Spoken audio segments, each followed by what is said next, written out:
300 కోట్ల రూపాయల చొప్పున అదనపు నిధులు మంజూరు చేయటం జరిగింది. మరొక ముఖ్యమైన ప్రజా సంక్షేమ పథకం రాజీవ్ ఆరోగ్యశ్రీ.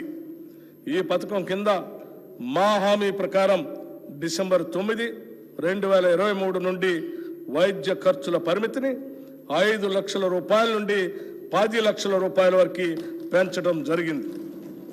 గతంలో ఆరోగ్యశ్రీ కింద చెల్లించవలసిన బకాయిలు చెల్లించనందున ఆసుపత్రుల్లో ఆరోగ్యశ్రీ సేవలు నిలిచిపోయి సామాన్య ప్రజలు తీవ్ర ఇబ్బందులు ఎదుర్కొన్నందున మా ప్రభుత్వం దీన్ని ప్రాధాన్యతగా తీసుకుని గత బకాయిలను కూడా వెంటనే విడుదల చేయడం జరిగింది.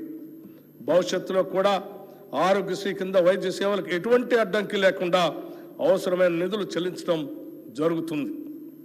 మా ప్రభుత్వ హామీల్లో మరో ముఖ్యమైన 2 హామీలు గృహజ్యోతి మరియు 500 రూపాయలకే వంట గ్యాస్ సిలిండర్ సరఫరా.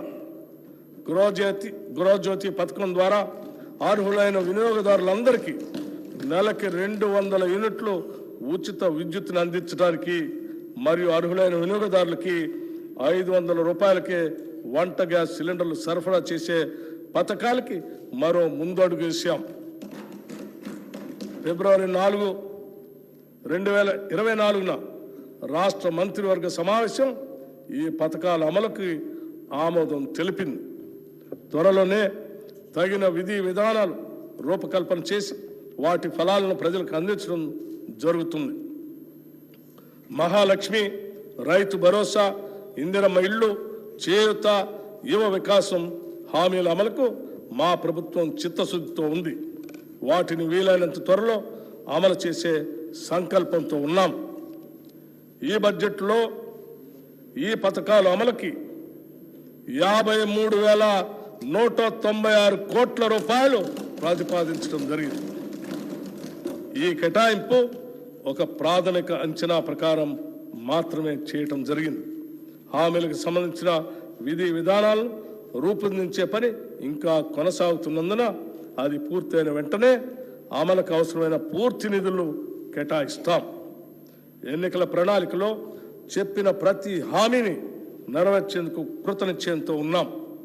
రైతుల కోసం ప్రకటించిన వరంగల్ డిక్లరేషన్, హైదరాబాద్లో ప్రకటించిన యువ డిక్లరేషన్, చేవెళ్లలో ప్రకటించిన SC/ST డిక్లరేషన్, కామారెడ్డిలో ప్రకటించిన BC మైనారిటీ డిక్లరేషన్ అన్నింటినీ ఖచ్చితంగా అమలు చేస్తాం. రాష్ట్రం పారిశ్రామికంగా అభివృద్ధి చెందటం వలన ఎన్నో సమస్యల పరిష్కారం అవుతాయి. లక్షలాది మందికి ఉపాధి అవకాశాలు దొరుకుతాయి. ఉత్పాదకత పెరుగుతుంది. అందుకే తెలంగాణ రాష్ట్రం సత్వర పారిశ్రామిక ప్రగతి సాధించేందుకు అన్ని చర్యలు ప్రారంభించాం. ఈ దిశగానే గౌరవ ముఖ్యమంత్రి శ్రీ రేవంత్ రెడ్డి గారు మరియు మన IT పరిశ్రమల శాఖ మంత్రులు శ్రీ దుద్దిళ్ల శ్రీధర్ బాబు గారు ఇటీవల స్విట్జర్లాండ్లోని దావోస్లో జరిగిన వరల్డ్ ఎకనామిక్ ఫోరం వార్షిక సమావేశంలో పాల్గొన్నారు.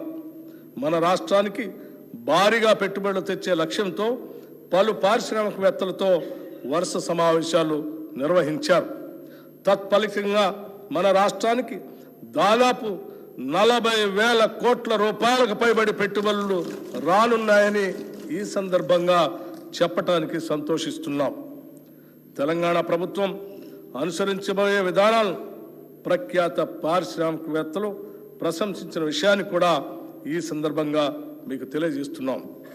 తెలంగాణలో పెట్టుబడులు పెట్టేందుకు అత్యంత సానుకూలత వ్యక్తం కావటం మా పాలనపై ఉన్న నమ్మకానికి నిదర్శనం. ఈ పెట్టుబడుల ద్వారా మన రాష్ట్ర స్థూల ఉత్పత్తి పెరిగి ప్రజలకు సంపద పెరుగుతుంది అనటంలో ఎటువంటి సందేహం లేదు. ప్రజలకు ఉపాధి అవకాశాలు కల్పించడంలో చిన్న మరియు సూక్ష్మ పరిశ్రమలు చాలా పెద్ద పాత్ర పోషిస్తాయి. దాన్ని దృష్టిలో పెట్టుకుని చిన్న మరియు సూక్ష్మ సంస్థలు స్థాపించడానికి వీలుగా క్లస్టర్లని అభివృద్ధి చేస్తాం. రాష్ట్ర నిధులతో పాటు కేంద్ర ప్రభుత్వ micro small enterprises cluster development programme పథకం ద్వారా కూడా దీనికి అవసరమైన నిధులు సమీకరిస్తాం. రాష్ట్ర నిధులతో పాటు PM మిత్ర నిధుల్ని వినియోగించుకొని కాకతీయ మెగా టెక్స్టైల్ పార్క్ని మరింతగా అభివృద్ధి పరుస్తాం. ప్రభుత్వం తరఫున 2 లెదర్ పార్కులను కూడా ఏర్పాటు చేయబోతున్నాం. పారిశ్రామిక అభివృద్ధి అనేది ఒక చోట కేంద్రీకృతం అయినప్పుడు ప్రాంతీయ ఆర్థిక అసమానతలు తలెత్తుతాయి. ఇది దృష్టిలో పెట్టుకొని రాష్ట్ర నలుమూలలు అభివృద్ధి చెందడానికి ఫార్మా క్లస్టర్లను ఏర్పాటు చేయడానికి నిర్ణయించాం. ఈ క్లస్టర్ల ఏర్పాటులో భూసేకరణ జరిగేటప్పుడు ప్రజల ఇళ్లకు, ఆస్తులకు నష్టం వాటిల్లకుండా వాటి నివాస స్థలాలకి దూరంగా ఏర్పాటు చేయటం జరుగుతుంది. తెలంగాణ రాష్ట్రానికి తీర ప్రాంతం లేదు. అందువల్ల సరుకు రవాణా పోర్టులు అందుబాటులో లేవు. ఈ లోటును భర్తీ చేసుకోవడానికి డ్రై పోర్టులను అందుబాటులోకి తీసుకొని రావడానికి ఒక బృహత్తర ప్రణాళికను రూపొందించాం. డ్రై పోర్టులు ఏర్పాటు చేయడం ద్వారా సరుకు రవాణా ఖర్చులు గణనీయంగా తగ్గుతాయి. మన ఉత్పత్తులను సులభంగా ఎగుమతి చేసుకునే సౌకర్యం మన రాష్ట్ర పారిశ్రామిక రంగానికి అందించబోతున్నాం. ఈ బడ్జెట్లో పరిశ్రమల శాఖకి 2,543 కోట్ల రూపాయలు ప్రతిపాదిస్తున్నాం. దివంగత ప్రధాని శ్రీ రాజీవ్ గాంధీ గారు అన్నట్లుగా భారతదేశం పారిశ్రామిక విప్లవం యొక్క అవకాశం కోల్పోయింది. కానీ కంప్యూటర్ విప్లవం మాత్రం కోల్పోలేము. ఎంతో దార్శనికతతో 3.5 దశాబ్దాల క్రితమే ఆయన చెప్పిన మాటలు ఇప్పటికీ స్ఫూర్తిదాయకం. తెలంగాణ రాష్ట్రం ఇన్ఫర్మేషన్ టెక్నాలజీలో దేశంలోని అగ్రస్థానంలో ఉండాలనేది మా ఆకాంక్ష. ఐటీ రంగంలో అభివృద్ధి సాధించడం ద్వారా తెలంగాణలోని గ్రామీణ ప్రాంతాల ప్రజలకి మరింత అధునాతన సౌకర్యాలు కల్పించడానికి వీలు కలుగుతుంది. అంతేకాకుండా ఎంతోమందికి ఉపాధి అవకాశాలు లభ్యమవుతాయి. ఐటీ రంగానికి మరింత మెరుగుపరిచిన విధానాన్ని రూపొందించేందుకు రాష్ట్ర ప్రభుత్వం సిద్ధంగా ఉంది. గ్రామీణ ప్రాంతాల అభివృద్ధి మరియు ప్రజల జీవన స్థితిగతులను మెరుగుపరచడానికి వీలుగా ఆర్టిఫిషియల్ ఇంటెలిజెన్స్ను ఉపయోగించుకుంటాం. ఐటీ రంగంలో భారీ పెట్టుబడులతో ముందుకు వచ్చే వారికి అత్యంత సులువైన విధానాలతో స్వాగతం పలకటమే కాకుండా భవిష్యత్తులో కూడా వారికి ఎలాంటి సమస్యలు తలెత్తని పటిష్టమైన విధానాలని రూపొందిస్తున్నాం. అత్యంత అధునాతనమైన మౌలిక సదుపాయాలు కల్పించడం ద్వారా ఐటీ రంగంలో నైపుణ్యం మరింత వృద్ధి చెందే విధంగా మా నూతన పాలసీ ఉంటుంది. హైదరాబాద్లోని ఐటీ పరిశ్రమ రోజు రోజుకి అభివృద్ధి చెందుతున్నది. ఐటీ పరిశ్రమలతో హైదరాబాద్ కిటకిటలాడుతున్నది. కానీ రాష్ట్ర సమగ్రాభివృద్ధి జరగాలంటే ఒక్క హైదరాబాద్ మాత్రమే అభివృద్ధి జరిగితే సరిపోదు. ఇలాంటి అభివృద్ధి తెలంగాణ రాష్ట్ర నలుమూలలకు కూడా విస్తరించాలి. ఈ కారణంగా ఐటీ పరిశ్రమను ద్వితీయ, తృతీయ శ్రేణి నగరాలకు విస్తరించేందుకు ప్రణాళికలు రచిస్తున్నాం. రాష్ట్ర వ్యాప్తంగా అన్ని ప్రాంతాల్లో ఐటీ పరిశ్రమలు రావాలంటే పటిష్టమైన విధానం ఉండాలి. అందుకే అమెరికాలోని ఐటీ సర్వ్ అనే సంస్థతో సంప్రదింపులు జరుపుతున్నాం. దీనివల్ల తెలంగాణ రాష్ట్రం ఐటీ రంగంలో తిరుగులేని శక్తిగా మారుతుందనటంలో సందేహం లేదు. దేశంలోనే అత్యంత పటిష్టమైన ఫైబర్ నెట్వర్క్ కనెక్షన్ ఉండే రాష్ట్రంగా తెలంగాణని తీర్చిదిద్దుతాం. ఈ బడ్జెట్లో ఐటీ శాఖకు 774 కోట్ల రూపాయలను ప్రతిపాదిస్తున్నాం. ప్రజాస్వామ్యం అనేది కేవలం ప్రభుత్వ రూపం కాదు. ఇది ప్రాథమికంగా అనుబంధిత జీవన విధానం, ఉమ్మడి కమ్యూనిటీ అనుభవం. ఇది తప్పనిసరిగా తోటివారి పట్ల గౌరవం మరియు గౌరవప్రదమైన వైఖరి అన్కోట్ డాక్టర్ బిఆర్ అంబేద్కర్. గ్రామాల అభివృద్ధితో ప్రతి పల్లె కళకళలాడేలా చేయటమే మా ప్రభుత్వ ప్రాధాన్యత. అందుకే గ్రామీణ అభివృద్ధి విషయంలో గత 10 ఏళ్లలో పడ్డ తప్పటడుగుల్ని సరిచేయబోతున్నాం. ప్రతి గ్రామం యూనిట్గా గ్రామాల అభివృద్ధికి ప్రణాళిక తీసుకొని ముందుకు వెళుతున్నాం. మనస వాచ కర్మణ ప్రజాస్వామ్య వ్యవస్థలో తమ కర్తవ్యాల్ని తామే నిర్వర్తించేలాగా చూస్తాం. ఇది మేమేదో ప్రజాస్వామ్యానికి చేస్తున్న మేలు కాదు. గ్రామాల్లోని అణగారిన వర్గాలకు, గ్రామీణ పేదలకు మేము కల్పిస్తున్న హక్కు, నిస్సహాయులకి, అభాగ్యులకి మేమిస్తున్న గ్యారంటీ. సామాజికంగా అన్యాయం ఎదుర్కొంటున్న వారికి మేమిస్తున్న ధైర్యం. మీకు తెలుసు, దేశానికి గ్రామాలే పట్టుగొమ్మలని మహాత్మా గాంధీ చెప్తే దాన్ని ఆచరించి చూపించిన గొప్ప ప్రధాని కీర్తిశేషులు రాజీవ్ గాంధీ గారు. దేశంలో గ్రామ స్వరాజ్యానికి బాటలు వేసేందుకు ఆనాటి ప్రధాని రాజీవ్ గాంధీ ప్రభుత్వం 73-74వ రాజ్యాంగ సవరణను ప్రతిపాదించింది. గ్రామ పంచాయతీలకి ఆర్థిక వెసులుబాటు కల్పించడమే కాకుండా వారి అభివృద్ధి ప్రణాళికను వారే రూపొందించుకునే విధంగా కేంద్రం నుంచి నేరుగా నిధుల్ని పంచాయతీలకు అందజేసిన ఘనత అప్పటి కాంగ్రెస్ ప్రభుత్వానికే దక్కుతుంది. గ్రామ పంచాయతీల్ని మరింత బలోపేతం చేస్తాం. సకాలంలో నిధులు అందించి గ్రామాభ్యుదయానికి బాటలు వేస్తాం.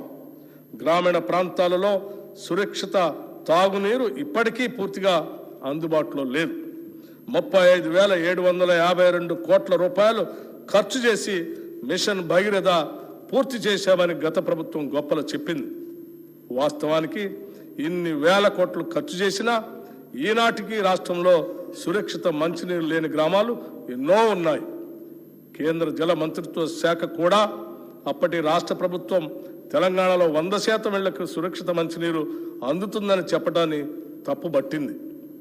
ఈ విషయంలో అప్పటి రాష్ట్ర ప్రభుత్వం తప్పుడు నివేదికలు ఇవ్వటం వల్ల కేంద్ర జల మంత్రిత్వ శాఖ మన రాష్ట్రానికి హక్కుగా రావాల్సిన నిధులు కూడా ఇవ్వలేదు. స్థానికంగా ఉన్న నీటి వనరుల్ని వాడుకోవటం కాకుండా సుదూర ప్రాంతాల నుంచి పైప్ లైన్ల ద్వారా తాగునీరు అందించే ప్రయత్నం చేయటం వల్ల ఖర్చు ఎన్నో రెట్లు పెరిగి చివరకు సమస్యలు తలెత్తుతున్నాయి. స్థానిక నీటి వనరులను నిర్లక్ష్యం చేసి ఎక్కడి నుంచో నీరు తేవటం అనేది ప్రయాసతో కూడుకున్న పని. కేవలం కాంట్రాక్టులు మాత్రమే ఈ కార్యక్రమం ద్వారా లాభపడ్డారు.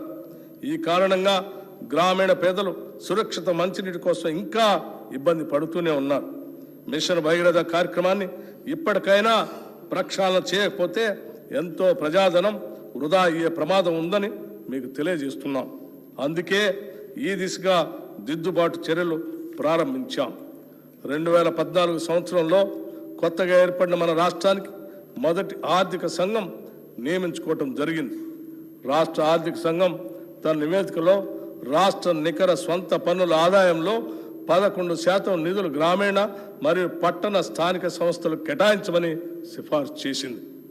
ఈ 11%లోని 61% నిధులు గ్రామీణ స్వయం ప్రతిపత్తి సంస్థలు కేటాయించాలని కూడా సిఫార్సు చేసింది. ఈ సిఫార్సుల్ని గత రాష్ట్ర ప్రభుత్వం పట్టించుకోలేదు. నిబంధనల ప్రకారం రాష్ట్ర ఆర్థిక సంఘం యొక్క నివేదికపై తీసుకున్న చర్యలను అసెంబ్లీలో ఉంచాలి. అయినా కూడా దాన్ని పూర్తిగా నిర్లక్ష్యం చేశారు. మా ప్రభుత్వం ఆ సిఫార్సును వెంటనే ఆమోదించింది. ఆ ప్రకారమే నిధులు విడుదల చేస్తుంది. 1 దశాబ్దం వరకు కూడా శాసనసభలో రాష్ట్ర ఆర్థిక సంఘ నివేదికను ప్రవేశపెట్టలేదు. దానిని మా ప్రభుత్వం ఆమోదించి ఈ సభ ముందు ఉంచుతున్నాం. ఈ బడ్జెట్లో పంచాయతీరాజ్ గ్రామీణ అభివృద్ధి శాఖకు 40,080 కోట్ల రూపాయలు ప్రతిపాదిస్తున్నాం. తెలంగాణ రాష్ట్రానికి హైదరాబాద్ పాలనా కేంద్రం మాత్రమే కాదు, రాష్ట్ర అభ్యున్నతికి అవసరమైన ఆర్థిక వనరులను అందించే గుండెకాయ లాంటిది.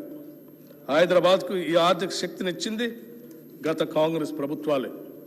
రక్షణ రంగ సంస్థలు, ఫార్మా పరిశ్రమలు, ఐటీ పరిశ్రమలు వంటి మౌలిక పరిశ్రమల స్థాపన మొదలుకొని మెట్రో రైలు వరకు, శంషాబాద్ విమానాశ్రయం మొదలుకొని ORR వరకు, తాగునీటి అవసరాల కోసం మంజీరా, కృష్ణా మరియు గోదావరి జలాల సరఫరా, నగరానికి 24 గంటల విద్యుత్ సరఫరా చేసే వ్యవస్థతో పాటు హైదరాబాదులో అంతర్జాతీయ స్థాయి మౌలిక సదుపాయాల కల్పన కూడా జరిగింది కాంగ్రెస్ ప్రభుత్వాల హయాంలోనే.